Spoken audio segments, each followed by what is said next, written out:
Hello friends, কী ভাবছেন এই সানডেতে special কী খাওয়া যায়? আর ভাবাভাবির কোনো দরকার নেই। আমার এই রেসিপি দেখে নিলে বাড়িতেই বানাতে পারবে রেস্টুরেন্টের মতো নান আর পনিরের রেসিপি। হয়ে গেল না স্পেশাল? তো চলুন দেখে নেওয়া যাক রেসিপিটা। খুব সহজ পদ্ধতিতে ঝুট ঝামেলা ছাড়াই আজকে নান বানিয়ে দেখাবো আপনাদেরকে। এখানে আমি প্রথমে একটা বাটির মাপে 3 বাটি ময়দা নিয়ে নিব।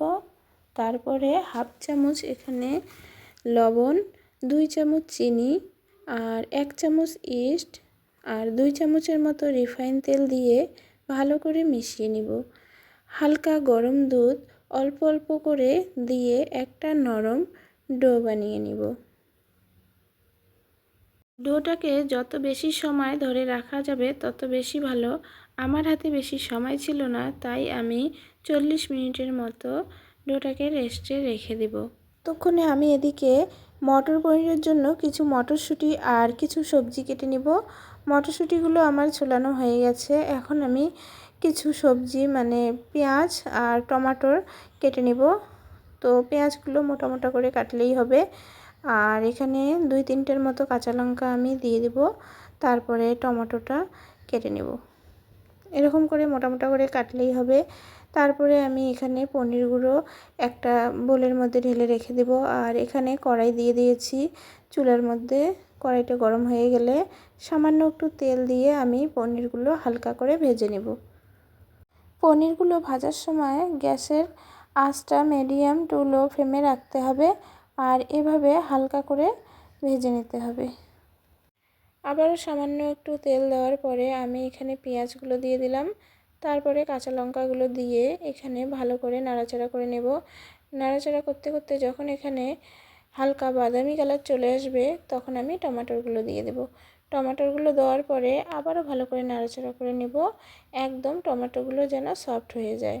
তো আমার এগুলো হয়ে গেছে, আমি এখন এগুলো নামিয়ে নেব। হালকা ঠান্ডা হয়ে গেলে এখানে মিক্সির গ্রাইন্ডারে আমি দিয়ে দেব। আর এখানে কয়েকটা কাজু বাদাম আমি অ্যাড করে দিলাম। 10-12টার মতো কাজু বাদাম অ্যাড করে দিলাম। এখানে 3-4 চামচ তেল দেওয়ার পরে তেলটা গরম হয়ে গেলে কিছু গোটা মশলা ফোড়ন দিয়ে আমি পেস্টটা দিয়ে দিব। তারপরে 1 চামচ এখানে রসুন বাটা আর 1 চামচ আদা বাটাও দিয়ে দিব। একটু নাড়াচাড়া করে মটরশুঁটিগুলোও দিয়ে দিব। মটরশুঁটিগুলো দেওয়ার পরে আবারও ভালো করে নাড়াচাড়া করে নিতে হবে। একদম ভালো করে মশলাটাকে কষিয়ে নিব।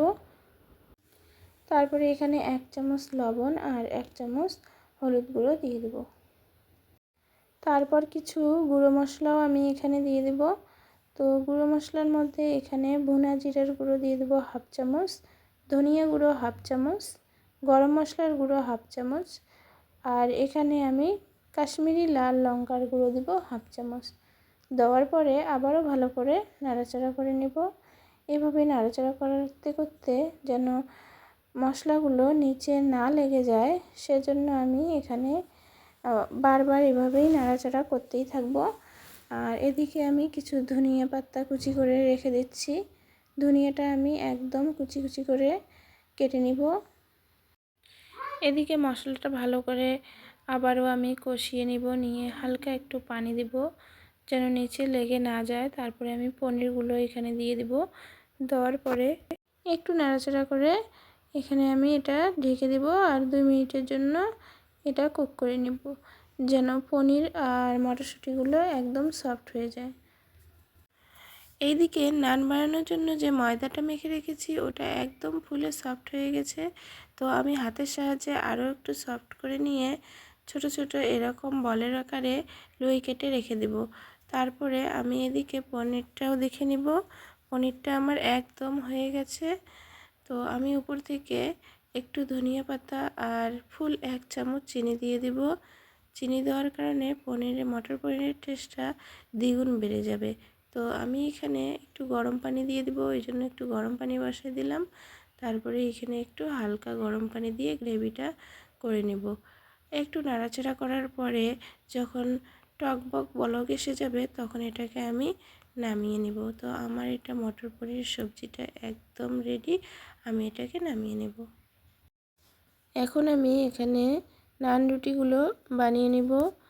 তো আমি এখানে অল্প একটু ময়দা দিয়ে হাতের সাহায্যে এরকম গোল করে সফট করে নিয়ে আমি একটা রুটি বানিয়ে নিব। রুটির মতো বানাবো। রুটিটা বেশি মোটাও রাখবো না, আবার বেশি পাতলাও করব না। তো উপর থেকে একটু ধনিয়া পাতাও দিয়ে দিব। ধনিয়া পাতা দেওয়ার পরে আবারও একটু বেলে নিব। তো আপনারা চাইলে এখানে গার্লিক একটু কুচি করে দিতে পারেন। আমার বাড়িতে আমার বাচ্চারা একদম গার্লিক নান খেতে পছন্দ করে না, তো ওই জন্য শুধু আমি ধনিয়া পাতা ইউজ করি। আপনারা চাইলে একটু রসুন কুচি করেও দিতে পারেন। তো এভাবে প্রথম পাশটা হয়ে গেলে উল্টে দ্বিতীয় পাশটা দিতে হবে। তারপরে উপর থেকে একটু মাখন লাগিয়ে আমি এটাকে নামিয়ে নিব। আমার একদম হয়ে গেছে। তারপরে আমি আবারও একটা দেখিয়ে দেব আপনাদেরকে। এটা বেশি টাইম লাগে না হতে, খুব তাড়াতাড়ি নানগুলো একদম রেডি হয়ে যায়। আমার এখানে 3 বাটি ময়দা দিয়ে আমি প্রায় 10 থেকে 12টা নান বানিয়ে নিয়েছি।